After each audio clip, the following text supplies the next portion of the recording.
Welcome dear students, I'm Dr. Madhuri Goswami and in today's lesson we will take up further part of the list of irregular verbs.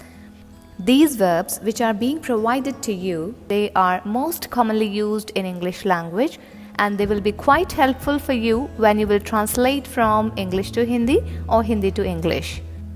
Dear students, I think you are quite well aware of this fact that in your question paper you will have some questions or translations. So some sentences will be there and some words will be there to be translated. So after learning these irregular verbs, we will take up another vocabulary part, and in those video lessons, we will try to enhance our vocabulary so that you should not feel any kind of lack of vocabulary sort of problem while translating. So now let's continue in this lesson. The irregular verbs, their forms and their pronunciation as well as their meaning. Freeze, froze, frozen. Dear student, here I would like to draw your attention towards the word freeze. This is not fridge, this is freeze. The word fridge is actually a noun that is also known as refrigerator. Mind the difference between the pronunciation and spelling. In this list, the word is freeze, it's a verb, and its second form is froze, and the past participle is frozen. I'm giving you the pronunciation of the next words also. Get, got, got. Give, gave, given. Go, went, gone. Grind, ground, ground. Grow, grew, grown. The next word in the list is hang, hung, hung. Its translation in Hindi is tangna. Hear, heard, heard. Its translation in Hindi is sunna. Please check the spelling of the second form and the past participle form of the word hear. It's H-E-A-R-D. Hide, hid, hidden. Hit, hit, hit. Just like some other words like cut, bet, the verb hit has the same form for the base form and the second form and the past participle form. The next word is hold, held, held. For example, the meeting was held in the evening. Hurt, hurt, hurt. Its Hindi translation is chot lagna. Now the next word is keep, kept, kept. The base form is keep, the second form is kept, and the past participle form is kept. The next verb we have in this list is kneel, knelt, knelt. Yani ghutne tekna. Again we have a very common word know. Second form is knew. The third form is known. Always remember where are you using this word. If it's in the past, then you should use knew. And if you are using the past participle form, then you should use known. The next word is lay. And its meaning is to put something down gently or carefully. In Hindi, we can translate it as rakhna. Sometimes it is also used for the purpose of giving egg, that is laying egg. Its past form is laid, and the same is the past participle of this verb, laid. Dear students, this word is generally confused with another word that is lie. In fact, the second form of that word lie, that means to lie down in bed. The second form of this word lie is lay, L-A-Y. So students get confused between these two words. So remember, this lay, L-A-Y, it means rakhna, and L-E-I. Usually it is used when you lie down in bed. So it means letna. The second form of this lie in bed is lay and lain. But the confusion doesn't end here. Why so? Because there is another word lie, that is the next word in the list, and that means not to tell the truth, yani jhoot bolna. So the second and third form of that word are lied, lied. So dear students, to clear the confusion and to use them correctly, write down all these three words in your notebook. The first one is lay, the second one is lie in bed, and the third one is lie not to tell the truth. And write down their meaning as well as their forms and use them correctly while translating or composing something. The next word in the list is lead. Its translation in Hindi is netritva karna. Second form of this word is led, and the same is the past participle of this word. So lead, led, led. Now here comes another interesting verb, that is lean. In Hindi we can translate it as jhukna. Usually this word is used when you are leaning against something, like don't lean against the wall. The second form of this verb is lent, and the past participle is also pronounced and spelled in the same way, that is lent. The next word is learn, learnt, learnt. Leave, left, left. Lend, lent, lent. This word lend can be translated into Hindi as udhar dena. For example, don't lend your money to any person who is not capable of paying back. The next word is light.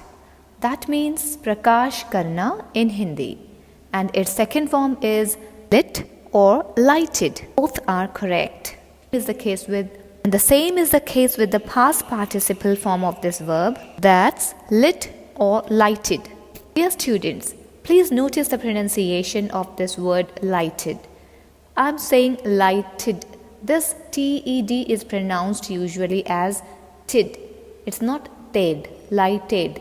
The correct pronunciation is lighted. There's a sound of id at the end of this word. It's not ed. So, how it should be correctly pronounced? Lighted.